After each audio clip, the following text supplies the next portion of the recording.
ఏ తల్లి కడుపున ఏ తండ్రి కడుపున పుట్టాడో ఆ తల్లిదండ్రులే మా బిడ్డ అని చెప్పి పెంచి ఉంటే కర్ణుడు ఎలా ఉండేవాడు అన్నది అసలు ఊహకందని విషయం. అసలు మహాభారతం అన్నది అసలు ధర్మరాజు గారు రాజే కాడు, కర్ణుడే రాజు. కర్ణుడు రాజ్యానికం చేస్తాడు. పైగా ఇంకొక మాట చెప్పాలంటే యుగాంతం వరకు కర్ణుడే రాజు. ఎందుచేత యుగాంతమేమి కలియుగంలో కూడా కర్ణుడు. కారణం కర్ణుడు చిరంజీవి.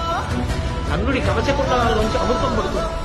అమృతం పడుతుంది కాబట్టి ధర్మరాజు, భీముడు, అర్జునుడు, నకులుడు, సహదేవుడు వెళ్ళిపోతారు కాబట్టి తప్ప కర్ణుడు వెళ్ళడు. కర్ణుడు వెళ్ళడు కాబట్టి కర్ణుడే ధర్మంతో రాజ్యానికి కూర్చుంటే అసలు ద్వాపర యుగం తర్వాత కలియుగం రాదు. కర్ణుడి చిరంజీవి కాదు.